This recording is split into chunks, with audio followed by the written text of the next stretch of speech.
बहुत बड़ी खबर मिल रही है, हूसियों ने इस्राइल पर फिर हमला कर दिया है। जी हां, एक बहुत बड़ी खबर आपको दे दें कि हूसियों की तरफ से एक बार फिर से इस्राइल को निशाना बनाया गया है। जी हां, यमन के हूसियों ने एक बार फिर से इस्राइल पर मिसाइलें दागी हैं और ये मिसाइलें कोई आम सी नहीं बल्कि सुपरसोनिक मिसाइलें बताई जा रही हैं। जी हां, बड़ी खबर आपको दे रहे हैं, हूसियों की तरफ से इस्राइल को एक बार फिर से निशाना बनाया गया है और ताजा हमले में आपको बताएं कि कई इलाकों में अफरा तफरी का माहौल देखने को मिल रहा है। तो इस्राइल पर एक बार फिर से हूसियों की तरफ से निशाना बनाते हुए कई मिसाइल दागी गई हैं और कहा यह जा रहा है कि ये मिसाइलें सुपरसोनिक हैं, हाइपरसोनिक हैं। और साथ ही साथ आपको बताएं कि इस्राइल के कई इलाकों में इस वक्त सायरन बज रहे हैं। इस्राइल के हवाले से ये कहा गया है, इस्राइल की तरफ से कि ऑफिशियल्स की तरफ से, कि इस वक्त कई जगह पर सायरन बजाए जा रहे हैं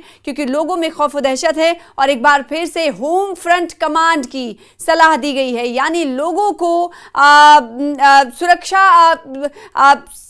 समेत तमाम उपकरणों का सहारा लेने की अपील की गई है। यानी लोगों से कहा जा रहा है कि आप बंकर्स में चले जाएं, जहां जहां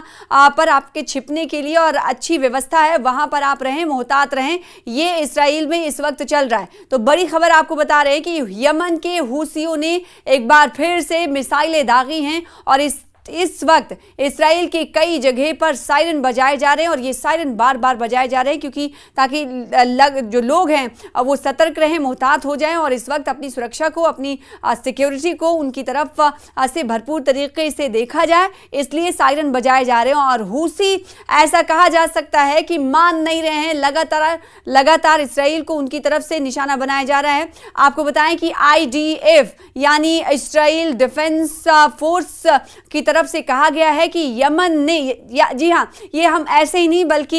ये ऑफिशियल स्टेटमेंट इस्राइल की तरफ से आया है, ऑफिशियल की तरफ से कहा गया है, जो कि IDF यानी इस्राइली डिफेंस फोर्स की तरफ से कहा गया है कि आम खबर नहीं बल्कि खुद इस्राइल के IDF ने यानी इस्राइली डिफेंस फोर्स ने कहा है कि यमन से इस्राइली क्षेत्र में, इलाके में कई मिसाइलें दागी गई हैं। और साथ ही साथ फौज की तरफ से कहा गया है कि एक बयान को जारी करते हुए कि हमने इसके रिएक्शन में एयर डिफेंस सिस्टम को इतना एक्टिवेट कर दिया गया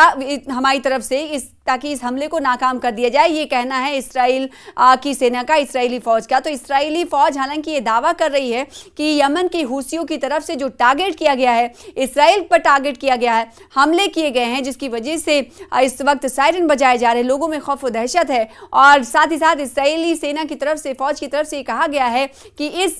इससे ये समझा जा सकता है, जो ऑफिशियल बयान सामने आया है, कि हूसियों ने यह हमला इस्राइल को टारगेट करते हुए किया है। लेकिन इस्राइल यहाँ पर यह कहता हुआ नजर आ रहा है कि उसने तमाम हमलों को निष्क्रिय कर दिया है, नाकाम कर दिया है और उसका एयर डिफेंस सिस्टम इतना एक्टिव है जिसकी वजह से कोई नुकसान नहीं हो पाया है। हवा में ही उसके यमन के हूसियों के मिसाइलों को दाग दिया गया है, निष्क्रिय कर दिया गया है। ये कहना है IDF का। IDF ने दरअसल आपको बताया कि एक बयान जारी कर कहा है कि एयर डिफेंस सिस्टम पूरी तरह से एक्टिव है और किसी भी आपात यानी इमरजेंसी हालात से निपटने के लिए पूरी तरह से तैयार हैं। ये हमला ऐसे वक्त में हुआ है जब इस्राइल ने यमन के, आपको बताएं कि हूथी के हवाले से मिसाइल सुपरसोनिक के हमला करने के हवाले से इस पर जानकारी दी, जिसके बाद इस्राइल ने खुद आकर सामने कहा है, IDF ने यानी फौज की तरफ से कहा गया है कि यह हमला हूथियों की तरफ से इस्राइल को निशाना बनाते हुए किया गया और जिसका जवाब हमने भरपूर तरीके से दिया है। ये कहना है इस्राइली सेना का। तो यमन के,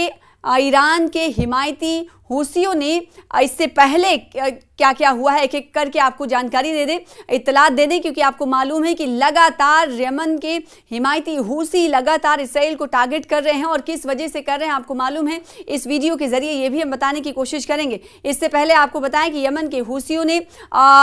मंगल के रोज़ यानी 1 जुलाई को इस्राइल की तरफ एक बैलिस्टिक मिसाइल दागी थी, जिसे इस्राइल की जो एयर डिफेंस सिस्टम है, इस्राइल फिर उस वक्त भी कहता हुआ नजर आया बताया था कि उन्होंने इसे पूरी तरीके से कामयाबी के साथ नेस्तनाबूद कर दिया है, इंटरसेप्ट कर दिया है। और उसके बाद हमने देखा था कि जो हूसी थे उनकी तरफ से भी दावा किया गया था कि इस हमले का निशाना तेल अवीव के बेन गुरियन इंटरनेशनल हवाई अड्डा था। और साथ ही साथ इस हमले में उस वक्त कहा गया था कि कोई जानी नुकसान या फिर माली नुकसान की खबर नहीं है, लेकिन इसराइल के साउथ और मिडिल जो इलाके थे वहां पर हवाई हमले के सायरन उस वक्त भी देखे गए। तो कहा यह जा सकता है कि लगातार हूसी एक्टिव हैं और इसराइल को निशाना बनाया जा रहा है। और इस पर आपको बताएं कि इसराइल की तरफ से भी बयान सामने आ जा रहा है, ऑफिशियल बयान, यानी आधिकारिक तौर पर इसराइल इसे एक्सेप्ट करते हुए नजर आ रहा है। हालांकि इसराइल ये कह रहा है कि जब हूसी इसराइल को टारगेट कर रहे हैं तो उसमें किसी तरह का नुकसान नहीं हुआ है। और साथ ही साथ जब 1 जुलाई को इस जो इंटरनेशनल हवाई अड्डा है उसे निशाना बनाया गया हूसियों की तरफ से, उस पर भी इसराइल ने बयान जारी करते हुए कहा कि ये जो वाकया था, ये ताज़ा जो हमला 1 जुलाई को इसराइल की तरफ से किया गया था, उसने इलाके में कशीदगी को बढ़ा दिया है, तनाव को बढ़ा दिया है। और साथ ही साथ इसराइल ने कहा कि जवाबी कार्रवाई हम जरूर करेंगे। तो आपको बताएं कि हूसियों की तरफ से जब निशाना बनाया जाता है तो इसराइल की तरफ से जवाबी कार्रवाई की धमकी दी जा रही है, इंतबा दिया जा रहा है। इसराइल लगातार ये कह रहा है कि हमारे साथ आप जैसा कर रहे हैं वैसा हम आपके साथ करेंगे, उससे बुरा अंजाम आपका करेंगे। और कैसे, कहां कहां क्या हमला हुआ है, लगातार हम आपको वीडियोस के जरिए बता रहे हैं कि इस वक्त इन जगह, इन मकामात पर क्या कुछ चल रहा है। आईडीएफ ने साथ ही आपको बताएं कि जो 1 जुलाई को मंगल के रोज जो हमला किया गया था इसराइल की तरफ से, उस वक्त क्या कहा था वो भी आपको बता दें। उस वक्त कहा गया था कि यमन से एक बैलिस्टिक मिसाइल लॉन्च की गई थी, जिसे उनकी जो उन्नत वायु रक्षा प्रणाली है जिसमें एरो 2 और एरो 3 इंटरसेप्टर शामिल हैं, उन्होंने बीच में ही उसे खत्म कर दिया, इंटरसेप्ट कर दिया। साथ ही साथ हूसी जो फौज है उनके जो तर्जुमान है याह्या सारिया, उन्होंने भी दावा किया है। उन्होंने क्या दावा किया है इस वीडियो के जरिए आपको बताएंगे। उन्होंने दावा किया है कि पैलेस्टाइन 2 नामक हाइपरसोनिक जो मिसाइल था उसका हमने इस्तेमाल किया था, यानी इसराइल पर जो हमने हमले किए, मिसाइलें दागी थी, उसमें कौन सा मिसाइल शामिल था, कौन से मिसाइल का सहारा लिया गया, ये कहा गया है हूसियों की तरफ से कहा गया है कि पैलेस्टाइन 2 नामी एक हाइपरसोनिक मिसाइल का हमने इस्तेमाल किया, जिसने मुबैना तौर पर बेन गुरियन हवाई अड्डे के ऑपरेशन को मुतासिर किया है। इसके अलावा हूसियों ने दावा किया कि उन्होंने इसराइल के इलियट, तेल अवीव और आश्केलोन में 3 जो हसास मकामात थे, हसास ठिकाने थे, उन पर ड्रोन हमले किए हैं। हालांकि आईडीएफ ने ड्रोन हमलों की हालांकि तस्दीक नहीं की है। और साथ ही आपको बता दें कि इस हमले से पहले इसराइल ने हूसी जो समर्थित हैं, यमन के हिमायती हैं, हुदैदा और सना के हवाई अड्डे में पर भी हवाई हमले किए थे। इस हवाले से भी जानकारी मिली थी, जिसमें हूसी जो थे उनके बुनियादी ढांचे को कहा गया और हथियारों के भंडार को निशाना बनाया गया था। हूसियों ने इन हमलों को गजा में फिलिस्तीनियों की हिमायत में अपनी कार्रवाई बताया, जो अक्टूबर 2023 में इसराइल हमास के जंग शुरू होने के बाद से उनकी हिकमत अमली का हिस्सा रहा है। साथ ही साथ इसराइल की तरफ से जवाबी कार्रवाई के तौर पर दूसरी तरफ अगर बात करें तो इसराइल के डिफेंस मिनिस्टर की तरफ से कहा गया है, इनका नाम है इसराइल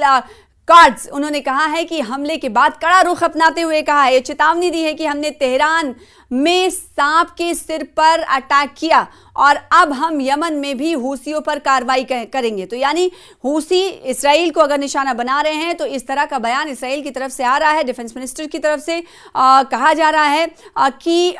हमने तेहरान में सांप के सिर पर अटैक किया और अब हम यमन में भी हूसियों पर कार्रवाई करेंगे। तो एक तरह से कहा जा सकता है कि इसराइल धमकी दे रहा है कि हमने जिस तरीके से हश्र तेहरान में किया था वैसे ही आपका हश्र करेंगे और उसी तरीके से हम दिखाएंगे कि हम क्या कर सकते हैं। और इस बारे में वो कहते हुए नजर आए कि जो कोई भी इसराइल के खिलाफ हथियार उठाएगा उसका हाथ काट दिया जाएगा। साथ ही उन्होंने कहा कि हूसी हमलों के जवाब में यमन पर जो नौसैनिक और हवाई नाकेबंदी है उसकी भी हम धमकी देते हैं, यानी हवाई नाकेबंदी हमारी तरफ से शुरू हो जाएगी अगर इस तरह का हमला और जारी रखा गया। आईडीएफ ने साथ ही साथ ये भी बताया कि इस हमले के बाद हवाई अड्डे पर उड़ानें कुछ वक्त के लिए रोक दी गई थी और जो एक सामान्य यानी प्रोटोकॉल का हिस्सा है।